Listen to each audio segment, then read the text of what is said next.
Hey, beautifuls. I'm very excited for this next episode of About Her today with Tashiko. Thank you so much for being here, my dear. We had a lot of fun off record right now, so I'm really excited that we're here recording some of the stuff we're talking about. But before we go into whatever the universe wants us to bring up, I would love for you to share a bit about yourself. Sure. Well, I'm an evolving soul. It's probably the easiest thing to say when life keeps taking tangents, right? So it's like, oh, I'm going to do this. And then it evolves into the next thing and into the next thing and into the next thing. So yeah, wow. It's been quite a journey, and it's through light language that we found each other. And that's like my main passion right now. And then when I think about that, I can sort of pull it apart and I can trail backwards to find out where it began, because that's a really interesting thing for people is, where did your journey begin? And so this is going to help touch in on who I am and everything I've done. But I think the hand coding is what came in first, because I used to teach belly dance. So, so much dancing, so much like weaving this beautiful light as prayer. And so there it is. There's dance. There is this syrupy connection and timelessness when you can go into that trancey space. So there's just something so beautiful about that. So there's belly dance sitting back there in the background, and there is all of that fluidity of movement. And then as I evolved in my soul and I moved into different things, I moved into tattooing for a long time. So through that came a whole different type of channeling, and to be able to kind of read minds, let's say, is a that's a pretty big tagline, but to read minds in the sense of someone's going to say to you, I want Ligh as a design. And then you have to kind of go, oh, all right, how can I mix that together? How can I pull in the design elements? How can I, speak of the things that really touch their soul, that they want to have this particular type of iconography, or these particular colors. And so how can I weave that into being some kind of beautiful image that is also going to translate to skin, because tattooing is unlike other mediums as well. So limits there, I guess, as to what you can do. And then there's sometimes no limits, because depending on the client, you may have absolute free reign to just hit the ground running. So wow. Okay. So tangents. And then energy work is another one of my loves. And I have come from Reiki background. I'm a Reiki master, and I did my mastership only a couple of years ago. But my journey with Reiki started over, it has to be like nearly 30 years ago. No, it can't be quite that. No, yeah, almost. Yeah, 25 years ago. Wow. Yeah, when I did my 1 and 2, they were very close together. And I actually got to share that with my brother and sister. I'm not sure. Yeah, I got to share that with my brother and sister. I did my first Reiki with my sister, and then I did my Reiki 2 with my brother and sister. It was only the three of us siblings together. So such a beautiful connection, really, as siblings, as family, and connecting into our love of energy work and our love of spirit. And so then to diverge again, a few years ago, I moved into spirit work in the sense of psychic and mediumship work, which is fascinating as well. But I've also been reading with this beautiful deck of cards, 104 cards in this beautiful deck that I've been reading with for over 20 years as well. So many threads pulling together into this tapestry of where I am right now. And then the light language coming in via the hand coding, and then via sound baths, lots of singing, lots of syrupiness, and has evolved into where I am now doing light codes, which is a modality based around light language, having learned lots of different other threads to pull in together and really expand on everything I've already learned, and getting to meet beautiful multi-dimensional creatures, and then having the chance to draw them, paint them, utilize art as a medium to express this incredible spiritual realm. So in a nutshell, that's me jammed into a... Thank you so much. It's so beautiful to listen to all these kind of strings coming together, and the creative channeling energy is something that really stood forward when you talked about that, because like we talked before, we hit record, we talked about like things making sense for sometimes other people more than they did for ourselves. So I wonder, through your journey through all these pieces that might look quite different at first, but then again they're totally not, because I think it like really flows so beautiful into each other. Has there been a moment where you thought like, how does this all, fit together? Or was it like easy for you to see? Because with the Reiki and the light language, yeah, that kind of makes sense. But the tattooing is kind of a total different part, maybe at first. But then again, it makes so much sense to like merge those, have a much more complete picture. It's such an interesting thing because everything is fluidity. Let's just say that's the key word to everything. So if you're working with energy, Reiki, light language, fluidity. If you're working with your voice to sing, I sing my light codes a lot. So fluidity. If you're working with channeling art, again, you have to be mutable, changeable. You have to be fluid.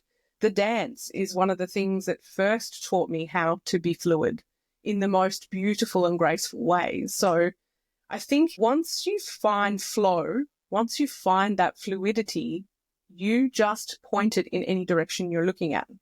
And you move from that space so that life kind of becomes a dance, and you're in the weave of this expression of it rather than, regimented and how does this meet and can it meet each other or does it not blend? But if everything's soft and flowing, it kind of all marbles in the mix. So I feel like, the hand of spirit definitely aids the flow. And so the more we are connected to that incredible softness, then we are in the dance with spirit always. And it will come out through every modality that you have, no matter what it is. Yes, I agree totally. And the picture of the dance is such a wonderful one, not only because it fits your life perfectly, I feel, but because it speaks to this softness and to this fluidity, like you said, and also to a very high energy, because if you're really into dance, then there is a lot of presence involved. There is a lot of feedback from your own body so that you can really do the dancing. And that's a really beautiful way to describe life in general. I feel that we kind of don't look at it, like you said, in this very clear, boxable parts of our life that kind of need to go side by side. We go more with the dancing, where sometimes we go a few steps ahead and then we need to lean back. And then there's like kind of like a movement into all direction and an expansion into all directions. It's not just this like linear, straightforward, predictable thing that, life is not. Sure, it's the stuff. Have to be okay with stepping back sometimes. It's not always just chugging forwards. Yeah. And it's interesting because like I'm really curious to see how you felt it in your upbringing, in your collective, if there was an openness to that. Because where I've been raised, or where I live still in Germany, there it's like you have this one job and then you kind of stick to it until you retire, and then it's like it was very linear. And for me, that felt really strange. Luckily, things broke up a bit until I was coming out of school. But there was always like this linear, there's no time to rest. There's no time to go this or that. And my life is quite the opposite. It's more like yours. I was there, and then there, and then there. And for me, everything makes sense. But from the outside, people always say like, can you just, stick to something for a longer while? Stick to one thing. Well, maybe I can, but there's definitely no interest. Yeah, exactly. But it becomes a tapestry because every thread that you brought in weaves into the now of what you're doing. It's like, even if it doesn't present itself necessarily, like I don't dance so much anymore, but I have that fluidity. I have that language in me, and it will come through in things that I do. And it comes through in the coding of when I'm working with light language because of the grace of the dance. And so it's interesting that that little pocket of my life doesn't necessarily play out a lot now, but it's still there and it still informs. And so, it's so interesting how, things rub up against each other as well. Like it's not always, it's like the dusting off, the pollinating almost in some senses, that it's kind of informing each other, even if we can't see the boundaries of that, or we think that there are boundaries there. Sometimes there just really isn't boundaries at all, which is beautiful. Yeah. Yes, it is. I feel like the maybe only boundary that there is, like, for ourselves is trying to explain it to ourselves in a way, trying to quote unquote make sense, at least to some amount, so that we can, because sometimes I feel if we have an idea of what it's about, we can let go more and tap into that fluidity. But if there's this total unknowingness, then sometimes that's scary. For a lot of people, that's scary. And then therefore there's resistance and like, oh no, I can't go that way. I have no idea where that goes. But if you have like kind of a rough outline of, okay, how I can kind of make sense of that, then it's easier to say, like, I'm trusting the flow. I'm just seeing where it goes. I'm being that river that kind of, finds its way down to the sea. Absolutely. And that's kind of like the trust in spirit too. It's like you can't see it. It's not standing right in front of you necessarily. It's not written on a blackboard where you get to read the cold hard facts of how it works. It comes in so loosely, so fluidly, and it's almost like we do need to let go of the reins sometimes and just let spirit take the wheel, and that's what guides us sometimes in the places that we didn't even realize we needed to be going, or that ends up being like a destined thing for us that becomes this huge thing in our lives.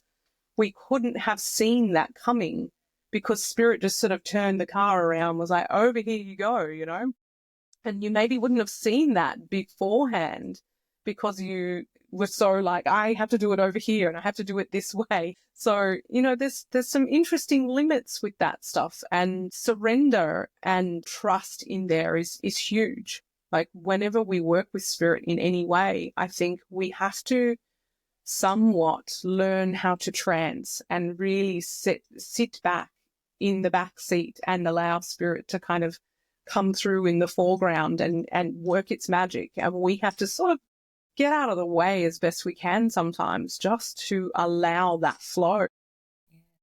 Yes, and like in real life, out of a session, that's sometimes hard to do because there's like maybe parts of the ego coming and saying like, but I want it that way, or I imagine it that way, or there's like maybe expectations from others that we kind of feel we need to wave into our life, and then therefore taking the backseat and just saying like, okay, I'm holding the space, I'm the vessel, spirit, go do your stuff and see what comes out of it.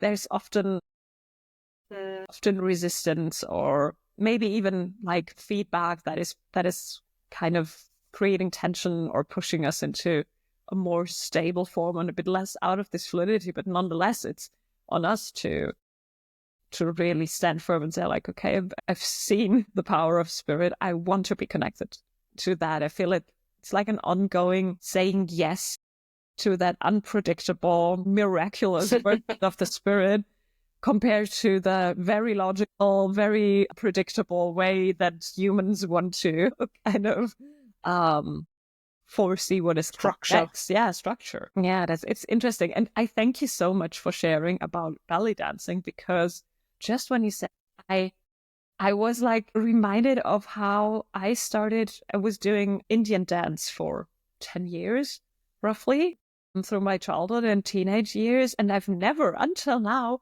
made the connection that this might be the first time that I've consciously like used hand movements to tell stories, because it's very big part of the Indian culture. And for me, that was okay, well, it's storytelling in a different way. But that was actually, I just was now reminded the first time that these hands movement came through in a kind of conscious way. And then for a long time, there was nothing, because this was kind of, oh, we could do this, and then that means that, kind of a translation for a story. Well, that's my human design, the trial and error thing.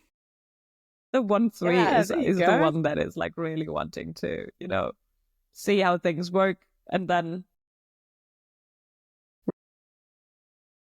So go back into your dance, because I was loving hearing about that. Yeah. And the shape of the hand movements and the storytelling, because I think there's something really juicy in there about how light language is like, you know, bypassing the cognitive mind, but the hands are still gesturing the weaving or the playing. It's almost like playing a harp sometimes, I feel. And you have a harp. Yes, I And the particular storytelling of the way that the energy moves and the way that you would gesture that through dance, I feel they're so interlocked. It's a really beautiful representation of the way the coding comes through.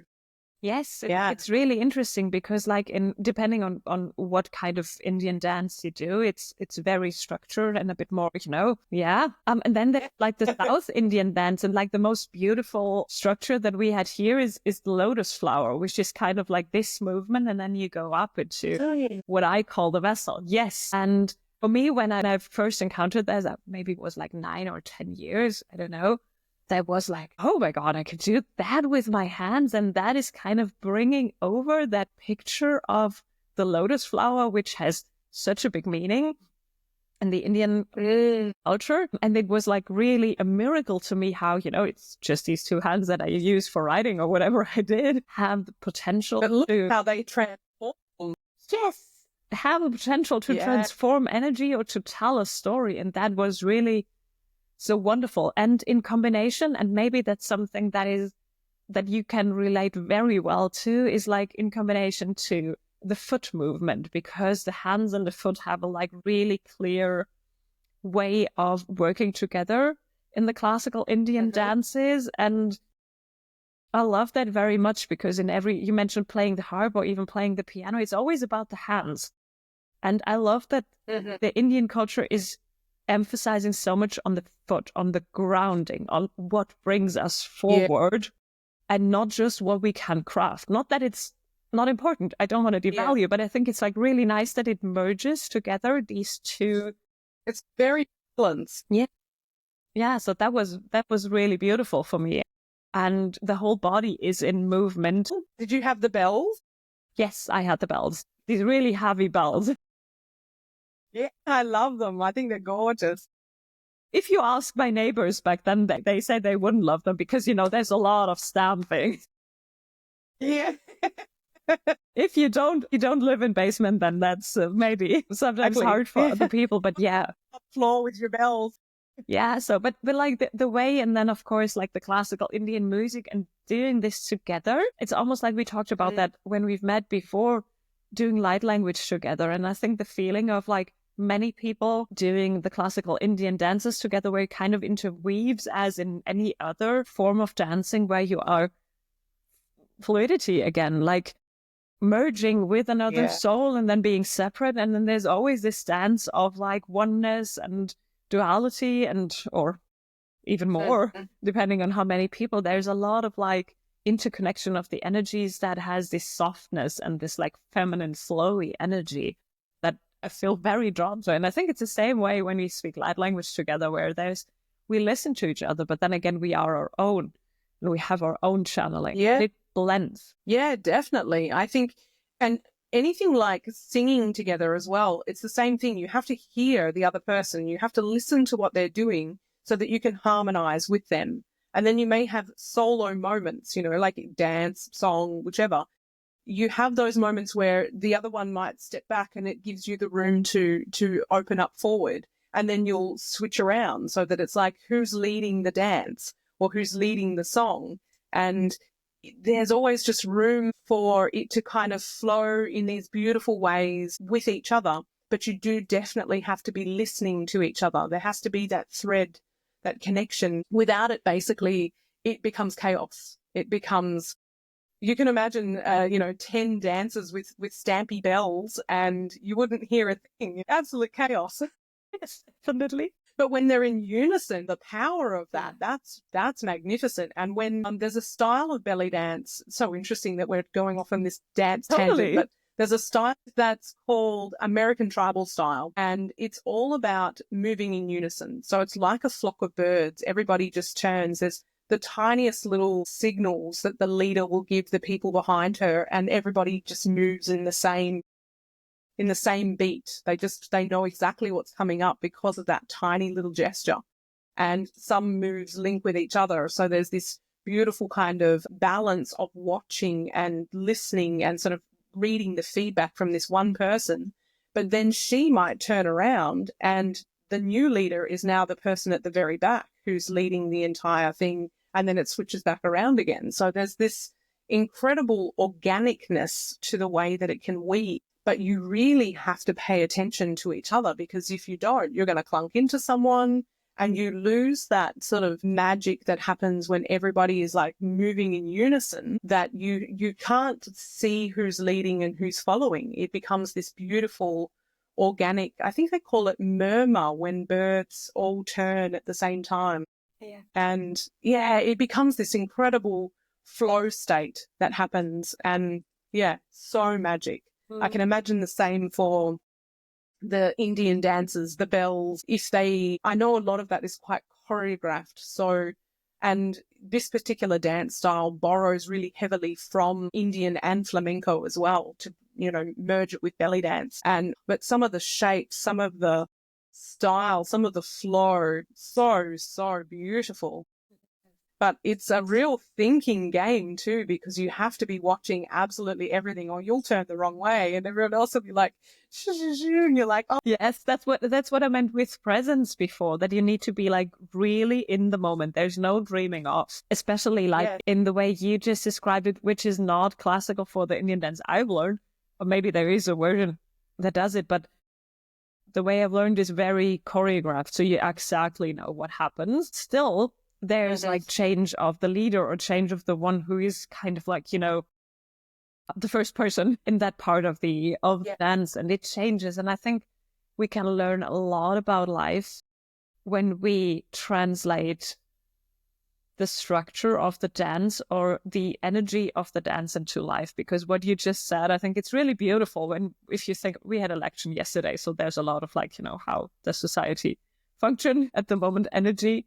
And this way of like me being the leader and then me stepping back willingly and letting someone else be the leader. And then it kind of takes turns. I think that's something that humans collectively could kind of become a bit better at, letting other people shine and really stepping back, but also stepping forth. There has to be room for surrender, because you can't do it all the time. I feel there's the surrender moment that you just said is really important, and it's something that we miss collectively often because we kind of try to have it together or be in control or have it predictable.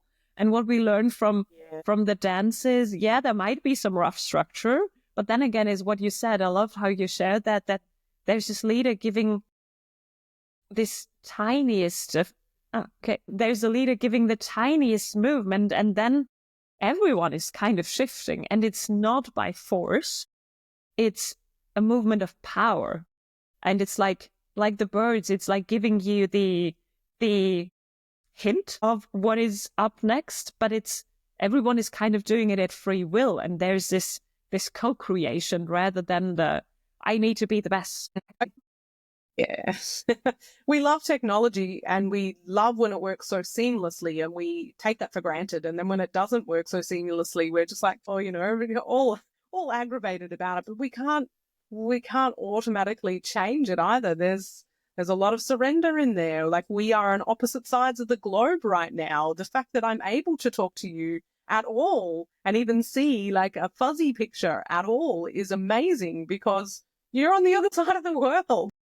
Yes, agreed. And I thank you for mentioning that, because I feel really very often we are so used to things working out so well. And then if they don't, there is the experience of lack. But if we shift that and said, a few years ago, it would not have been possible for us to meet like this. So it's absolutely a miracle that we can. And therefore, if there's glitches, if there's things not working out perfectly, that doesn't mean that it's not working out. There needs to be really a differentiation made. I think that when we recognize magic in circumstances, magic isn't always perfect. So it's the same thing. It's like the surrender, the flow, the joy, to actually just be joyful that I'm talking to you right now, regardless. Like, I would love to see you more clearly. I would love to hear you 100%. But, I'm still amazed. We're able to talk to each other. Yeah. Yeah. Like you said, it wouldn't have been possible beforehand. And now, our perfectionist wants it to be perfect. We love that. We love perfect, and we like little boxes, and we like it all to be exactly so. But where's the flow? Where's the flow in that? And the internet says, be robots today. I'm going to you. And so here we are. We're being robots. We spoke about fluidity a few times today, so I think this is like a fun little test from the technical spirit. Just like, are you really sure you wanna like surrender? Yeah. How willing to be graceful through this are you gonna be? Yes, we're trying to see. I feel like this is speaking to a big wisdom that I found out in my life, and that my Virgo mind is still sometimes having a bit of tension embodying it, but the play in everything, to like really see everything as not a game necessarily, but playfully. To see like, oh, if it's worked out, amazing. If not, not. Like playing little games with my son. Sometimes I win, sometimes I lose, but it doesn't really bother me that much. And I think if we can incorporate that more into everything we do, and say like, okay, if this meeting is recording smoothly, amazing. If it doesn't, amazing. Yeah. And we get to feel so much better about things if we are less invested in that way, like less perfectionist, less boxes, then we can be okay with it. We can just be at ease with things. And I think the ease that you're talking about, the fun, the play, allows the hand of spirit to kind of weave in a little bit more as well. It's like it will lead you in that opposite direction that you had no idea. The ball will get away from you and you'll just start chasing this ball, and before you know it, you're in some other place and it's now significant.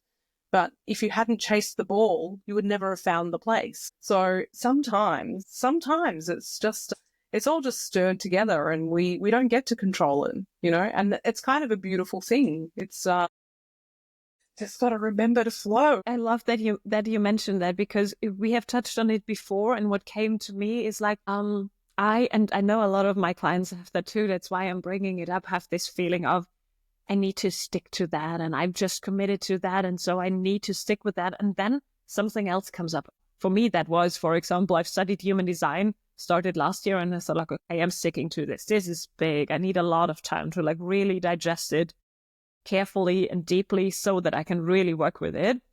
And then Kabbalah came around, and then I had another download on the light language side. It was really profound. And then I had this, and I was like, suddenly I have like 5, 6, 7 things that I'm really passionate about right now. And there is no, I'll do you later in a few years when I have time. No, it all wants to come now. And a few years earlier, I would have beaten myself up and said like, you didn't stick to that one thing in the timeline you said.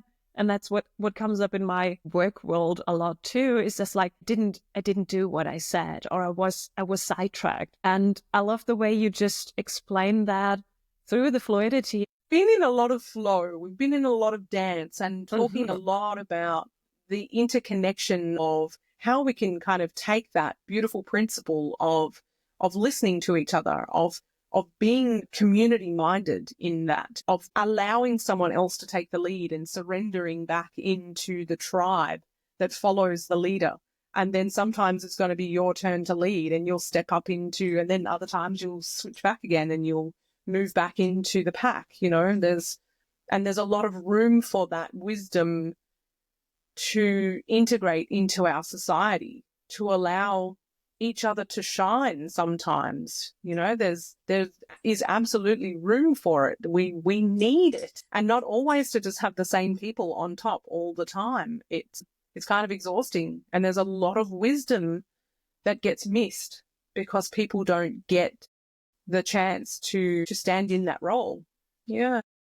Yes, I agree. And I think what you described just now is when you step back from the leading part of the dance, there normally, or at least like from how I've experienced, there is not that feeling of I'm losing my power, I need to hold on to that energy. Being the leader, it's like, of course I'm stepping back, because then that's the turn of the other one. And I feel that is something that we can really, look closely as a society, but even in the tiniest parts of like being a family or being in a relationship, this dance between like letting the other one shine and then taking your time to shine as well. It's not one person is always up there and the other one is not. It's more like this fluidity and this like gracefully stepping back to let the other one shine. That I think is something we can really learn from. We can really look more towards creativity and art in general. Absolutely. There is an incredible, when we were talking before about the unison, when people step in unison, when there is some structure to it, when the tribe come together in unison, there is a beautiful power to that. So when you're stepping away from leader, you're also stepping into the mass of the tribe, which has its own power. So you are still part of this ever-moving, ever-flowing, rhythmic sort of organism, despite that you're not the pointy end of it, and as it just kind of carousels around, everybody gets a chance to be the leader. Yeah. But there's no power lost, really. We have the capacity to be part of the whole beautiful flowing organism. And I think that there is something beautiful about that community understanding of the hand in hand, actually really wanting to see each other shine and hold each other high and give that person who hasn't had the limelight a chance to stand on top, and really see things from a different perspective with a whole tribe holding them. What a beautiful feeling to feel that supported. And I feel like there's moments and there's places where that's touched on, but there's a lot of places where that doesn't exist. It really falls by the wayside, and there's always the same folk that take the limelight. And yeah, I think there is definitely room for us to all become a little bit more sensitive to just, that sort of peripheral vision, to like see who needs, see who has these amazing gifts, and who can I collaborate with that I can, that we can dance together, because you and we have this beautiful energy, and so we could create something. And then over here, it's like, but if we're not busy reading the whole tribe, we're missing out on so many gifts to bring forward in a beautiful collective way. Yeah, there's just so much room for that. I love that you said there's no power loss, because I think that's what normally keeps structures in place. Is this like, oh, I'm losing power if I'm not the leader, which is definitely not the case. But then again, if you would give someone else the ability to step forward and shine, you can learn so much from their wisdom, from their unique way of doing things or thinking about things, that you actually gain for yourself. So it's both. Yes. It's both, and the collective gain. The collective gains. And it's to touch on something weird, like what is it called? Cyborg, where they assimilate the knowledge of everything. So like they come into a new planet or whatever and they assimilate that knowledge. The whole is stronger for assimilating that experience. The same for any interaction that we have also. It's like we are both stronger for having these beautiful conversations where we've touched on, different aspects that really start to open up different pathways of your brain, because I'm not having this conversation with this other person and this other person. And it's like, we're all bringing a different flavor to the mix, and it becomes this incredible, going back to India, this incredible bouquet of flavors and spices and, all of these different nuances when we get to shine in our own flavor. Mm-hmm. There's delicious food to be made. Well, it is. And then again, we're living in a society that only makes blueberry muffins, if you want to stick to the analogy. And it's kind of sad, because there could be so much wisdom, there could be so much deliciousness present for the collective, if there isn't that kind of holding on to a power, holding on to a structure that is definitely outdated. So I'm really excited how we are moving into this new world, into shifting from competition to collaboration, and really with a free will and intention, let others shine before saying, I want to climb on top. That's a very special time to witness, I feel. It's really amazing to see that unfold. And the pride that you can feel in seeing someone shine. You know, when you see them in a different light, you see them open up and blossom into themselves. There's something beautiful about witnessing that. And especially if you've been, you know, part of that, of the building of that. So, for example, going back into dance, if you've never led and you've always been in the tribe and you've always been dancing along with your sisters, and then finally it's your turn, and the smile on their face when they finally get to step into that, they're like nervous as hell, but they ace it out of the park because they're so excited. That energy ripples off and gives that to everybody, including the audience. So it's such a, you know, a unified bubble of energy where everybody is feeding from the joy that can be there. And sounds like we have to go out dancing. Oh, yes. It's so interesting that this comes up, because we've talked before we hit record about like what it is that is coming up now. And dance was definitely not on the list, but I'm so glad that we've gone that direction, because there is so much. I love like working with pictures, because the mind is kind of like taking them on more easily, and we are like really creating through them. So having this picture of the dance for how we collectively interact, it's really powerfully coming through, and it definitely was necessary for today to explain the flow, the fluidity, and like the leadership compared to what happens if you step back into the masses, which does not have to be seen as something bad or detrimental. kind of, yeah. You don't lose. In fact, if you shift your perspective, you never lose, because you're gaining by watching the wisdom of others be shared, and you learn from that, and everybody learns from that. And that's really beautiful. And there's just a richness there that we can tap into for things that we haven't even had the chance to touch on, because that spice just hasn't been used yet. There's so many flavors. It's interesting, isn't it? There's actually, it ties back to the certainty that you've mentioned when we started. The certainty that everything is good, the certainty that everything is working out just a perfect way. We cannot lose, actually. So it's more about us believing in everything is playing out perfectly than it is about actually doing anything for it, because we actually cannot lose. And I think the more we kind of like repetitively try to teach that to ourselves, it installs that certainty of everything that happens and everything is really good. That's hard for the like control part of the mind to wrap your head around it. So brilliant to have this feeling of, well, actually, you know, I can lean back. All is fine, regardless of what happened.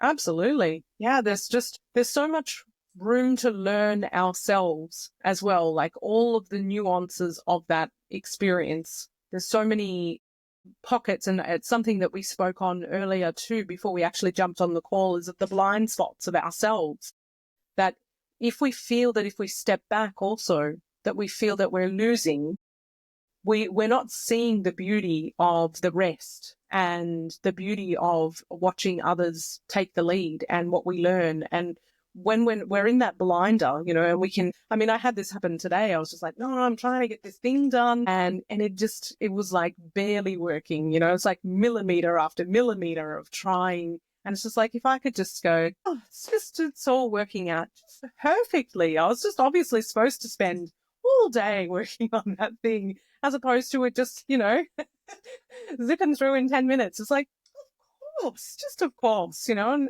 but I learned a whole bunch of other things that I didn't have any idea that I was going to. And if I get stuck in the blinders of feeling like it can only go this way, then I've lost all that peripheral opportunity. And there's the richness. It's like, just pivot and see a different direction. There's always another way. There's always another flavor. There is always another lesson. Yeah, another unfolding. we're limiting ourselves quite a lot by holding on to whatever it is and having these blindfolders on because we just don't see the rest of what's happening.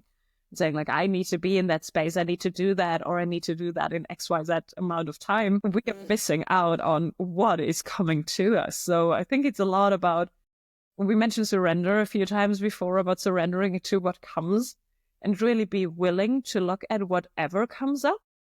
It doesn't have to be feel playing all of that out, but be willing to look at what comes up, and then kind of things resolve themselves often, very often, and we don't have to even act out on them. But it's about like being there and saying, yeah, I can handle that. Yeah, that's good. And then we see how things flow because we are not resisting, because we're not having the blindfolders on. Things can actually work out more smoothly than if we would say, no, but that's how I've planned and it needs to be that way just now. Okay. Firework? You see the firework? Oh, okay. That's interesting. Love that one. They're like, yes. Well, good. I agree. Very funny. I don't even know how it did that. Me neither.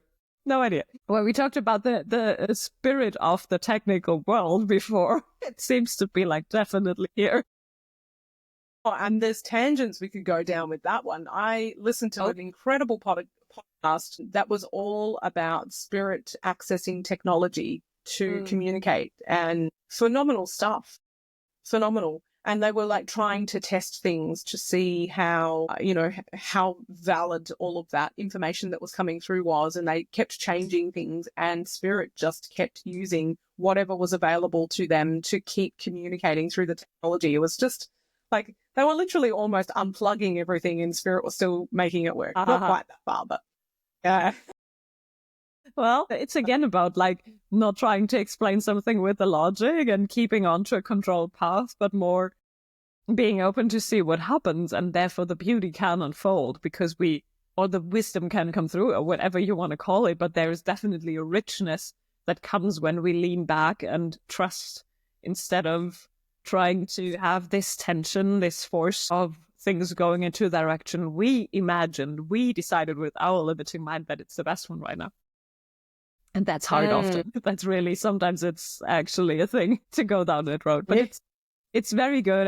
Every time I do, I'm like really glad I did. Sometimes I'm not able to. And then, well, that has its reasons too. And sometimes things aren't supposed to succeed. There's lesson in failure. And that's a hard thing to sit with sometimes because we are so success driven. We don't want things not to work. We don't want all of that energy that we poured into something not to, come to fruition and to fruit. But sometimes they're not supposed to. And we are supposed to have put all of that energy in still for it to die on the vine, and that's a really hard lesson to sit with sometimes. But sometimes that is just the hand of spirit at play as well, just going, you've done all of this incredible work, and it's going to be valid for the next thing you turn yourself to, but it's just not this. Yeah. And there is big surrender there. Yeah. It is. Yes. Yes, I agree. And it often makes sense, but in that moment, it's just like, no. And it's frustrating. It's very frustrating. Then we are back to like really having the certainty that things will play out perfectly and that things have meaning beyond what we can logically identify at that moment. In hindsight, things make sense. Like when we have the hindsight, we see the threads come together in this perfect weave, and we're like, oh, of course, like it was all of this coming in. But when we're in that obstacle course of everything else where it's not weaving together, we don't understand and it feels like chaos. But then just that fraction down the road, we were able to see, oh, there it is. It's always been perfect. Yeah.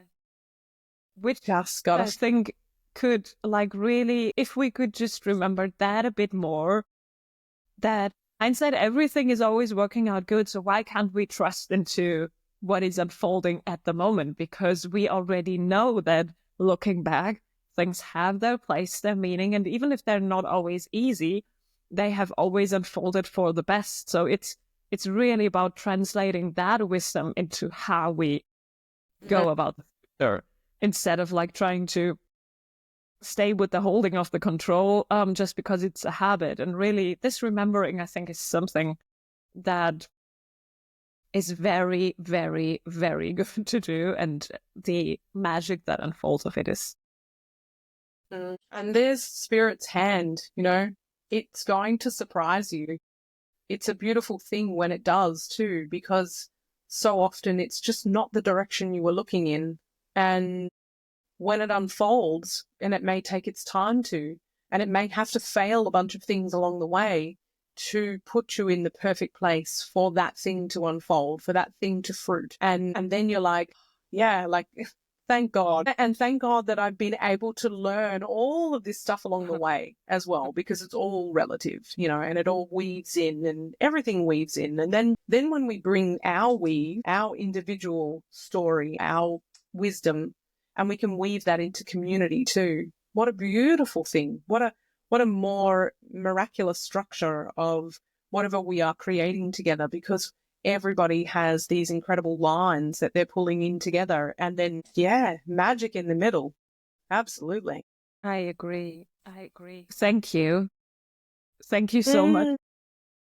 I feel I would love to go into so many other topics. Maybe we do a second episode. I have a lot of like things that I would love to ask you.